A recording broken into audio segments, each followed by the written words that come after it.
Առաջին անգամ հիմնական ընդդիմությունը բռնեց փողոցի ճանապարհը, որը գերազանցեց նույնիսկ Գանդիի երթին։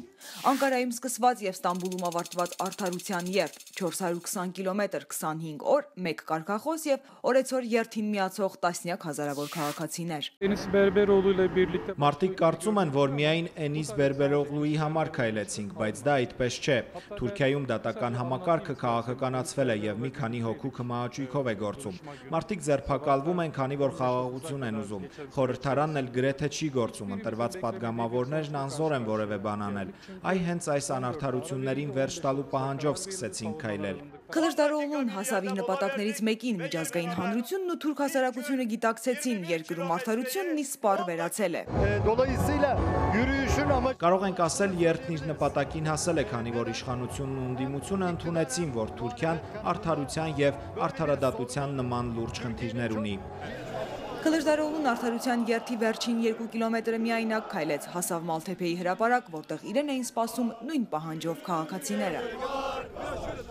450 կիլոմետր տևած քայլարշավն ավարտվեց այս հրապարակում, որտեղ հավաքված 2 միլիոնից ավել բազմությունը բանկարկում է միայն մեկ կարգախոս՝ իրավունք, օրենք եւ արդարություն։ Քılıçdaroğlu'ն պահանջում է Էրդողանից, որ այս մարդկանց համարում է ահաբեկիչ, իր իսկ կուսակցության անդամ մեջ կատարել փոփոխություն, ջնջելով արդարություն բառը։ Քılıçdaroğlu'ն ելույթի ընթացքում 10 կետից բաղկացած մանիֆեստով հանդես եկավ, օրենքի գերակայության վերահաստատում, դատական համակարգի անկողմնակալություն, ճնշումների դադարեցում։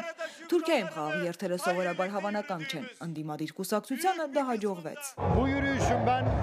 Կարծում եմ, այս երթը սկսեց փոխել իշխանությունների եւ ընդդիմության քաղաքականության բովանդակությունն ու ձևը։ Ակնկալվում էր, որ ժողովրդահանրապետականներն ավելի ագրեսիվ կվարվեն, մինչդեռ Քılıçdaroğlu'ն գործելու ամենապասիվ ոճն ընտրեց եւ հաջողության հասավ։ Ընդդիմադիր падգամավորը, որը 25 օր մասնակցել է քայլերթին, կարծում է, իշխանությունը եւս գիտակցում է, արդարության պահանջում մեծ է իր մեղքը։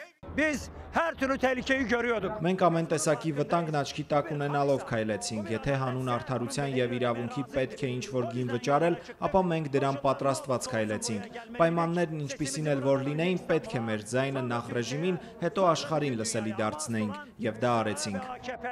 Ժամանակին Էրդողանը մատնանշելով Մալթեփեի հրապարակը ձեռնոց էր նետել Քılıçdaroğlu'ին, եթե վստահես ուժերիդ, ապա այս հրապարակում հանրահավաք անցկացրու։ Հիմա Էրդողանը ստիպված է հուլիսի 15-ին սպասվող հեղաշրջման փորձի առաջին տարելիցին 2 միլիոնից ավելի բազմություն հավաքել։ Լիլիթ Գասպարյան, Նշան Բայլյան, Պոլիս, Ստամբուլ, օրակարգ։